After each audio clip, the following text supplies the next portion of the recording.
La matinale continue et c'est la rentrée des nouveaux horaires puisqu'on démarre depuis 6 heures maintenant, tous les jours de la semaine.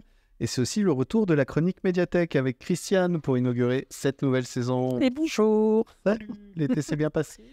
Oh, ça a été. Ouais, les vacances. Ça a été court. Toujours trop court. Alors, la reprise, c'est donc, la reprise, c'est une œuvre que tu viens de présenter, Oui. Et on commence en BD. Oui, en l'occurrence, oui, c'est une BD adulte qui s'appelle Automne en baie de Somme et qui est écrite par Philippe Pelez et Alexis Chabert. Alors, Philippe Pelez, au départ, il est plutôt enseignant. Et il a commencé, il était à La Réunion, et puis de fil en aiguille, il a été approché par une maison d'édition. Donc, il a commencé un petit peu à faire des scénarios de BD, et il a fini par être recruté par Bambou, donc Grand Angle, qui est une des filiales de Bambou Édition. Et c'est chez eux qu'il a publié donc Automne en baie de Somme. Alors, Automne en baie de Somme, en fait, c'est un récit. Alors, on ne peut pas voir, c'est dommage, on n'a pas encore les images. Non, c'est ça. Mais bon, peut-être qu'on aura le graphisme sur le podcast.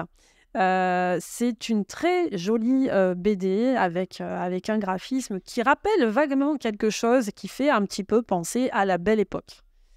Voilà. Et effectivement, ça se passe à la Belle Époque. Alors, l'histoire en quelques mots, c'est un richissime industriel qui est assassiné. Il part faire de la voile et on retrouve son bateau et son corps sur le bateau. Voilà. Ah oui, non, assassiné. Non, voilà. Et donc, on ne sait pas sous quelles conditions il a été tué. Et évidemment, on fait appel à un des meilleurs limiers de Paris, donc qui se nomme Amaury Broyant, qui va mener l'enquête. Et grâce à lui, on va découvrir... Alors, ça nous amène de la baie de Somme, puisque le bateau est en baie de Somme, jusqu'à Paris. Et là, on va explorer le Paris de la Belle Époque. Alors, le Paris de la Belle Époque, c'est la butte Montmartre, c'est les cafés avec les peintres, voilà. Et c'est les bas-fonds, évidemment. Et c'est aussi... Alors, en parlant de peinture, c'est aussi l'approche d'un graphisme, d'un style qui est propre à cette époque, qui s'appelle l'Art Nouveau. Ouais. Voilà, qui est très, très beau, parce que c'est plein de volutes, voilà.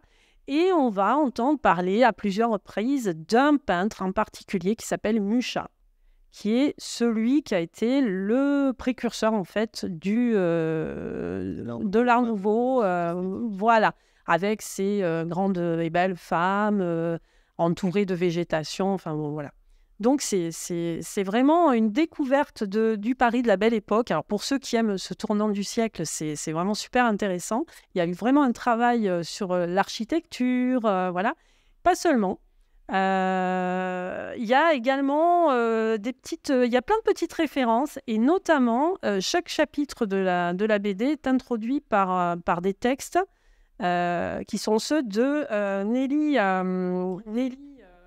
Roussel, qui était une féministe du début du 20e, fin 19e, début du 20e.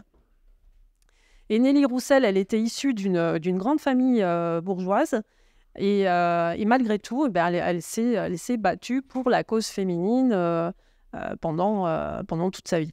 Donc on est quand même dans une histoire qui mélange fiction et personnages historiques, finalement. Alors, c'est vraiment, Nelly Roussel, c'est vraiment pour nous amener sur la piste du féminisme, parce que la place des femmes dans cette BD est quand même assez importante. Je ne peux pas raconter la BD, il ne faut pas. Oui. Mais parce qu'on est mené, en fait, on est vraiment, vraiment mené par le bout du nez, de bout en bout. Et donc, non, je ne peux pas raconter. Mais il faut savoir que la place des femmes est quand même essentielle, et que... les différents suspects du personnage d'Amaury vont être des femmes. Voilà. D'accord. Pour l'essentiel, donc voilà. Jusqu'à ce qu'ils trouvent... Une enquête dans le Paris de la Belle Époque. Exactement. Ambiance film noir, mais... c'est ça. Dans la Belle Époque, et, oui. Et avec un gros suspense, c'est une belle balade alors. Oui, avec un beau, ce qu'on appelle, le terme, un twist à la fin, avec un retournement de situation vraiment très... voilà. Ah, ça va pas venir celle-là. Non, du tout. Et ouais, vraiment très très sympa. Et puis bon, le graphisme, là, Alexis Chabert qui fait le graphisme, c'est fabuleux ce qu'il fait sur cette bande dessinée. Et on attend avec impatience le tome 2. Donc elle est à la bibliothèque et il nous appartient celui-là. Donc on peut aller l'emprunter. On pourra aller l'emprunter. Je te remercie Christiane. Donc on va rappeler le titre. Alors c'est Automne en baie de Somme et c'est chez Grand Angle Bambou et c'est assez récent, c'est de 2022.